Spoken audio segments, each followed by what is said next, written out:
This is just going to be a quick and dirty tour of the basics that will probably work for most of your papers. If you're working on your capstone or final research project, you'll definitely want to refer to that APA 6 manual and make sure that everything is copacetic. There are a few standards for both figures and tables in APA format that you generally want to consider before even using a table or a figure in your papers and assignments. So you want to ask a few key questions. The first question you should ask yourself is, does the table or figure add substantive information to your paper? So is it really going to help the reader better understand what it is that you're doing and trying to convey with the picture, or would be better give the reader more clarity if you left it out? Is a figure or table the best way to communicate the information? Sometimes visuals really do help the reader understand an idea or a concept, and other times they distract. Make sure you take that into account when you decide to use figures or tables. You also want to ask, does the figure or table adequately capture the essential information without distracting the reader? So you don't want to have something that's extraneous or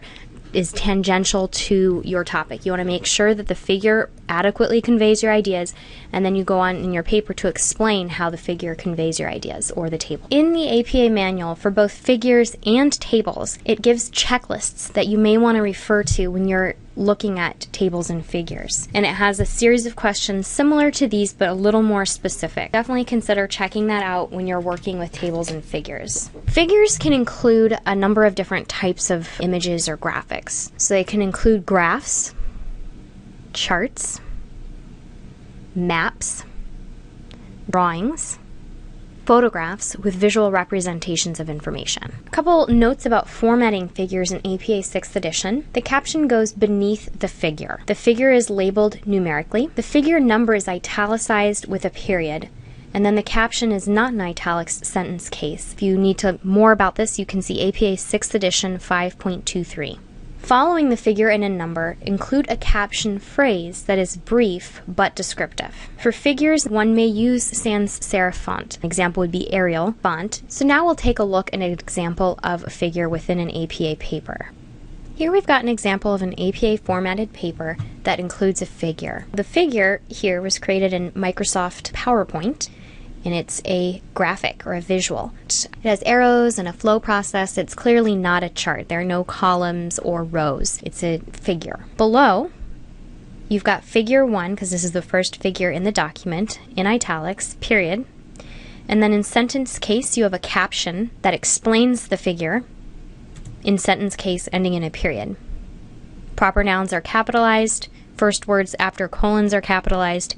Everything else is lowercase. Tables typically include canonical data or data formatted in columns and rows. It makes you think of Microsoft Excel spreadsheets. So if it's something that you would typically see in a Microsoft Excel spreadsheet or format, that would be a table. Tables have different formatting than figures. Table number and title go above the table. So that's what's different is in figures it's below, in tables it's above. The table is labeled numerically.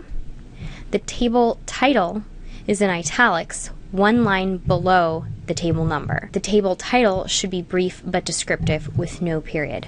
So I've come up with an example. I just put one into one of my papers. I will show that in just a moment. So here's a table I've created. You can see on its own line it has the table number.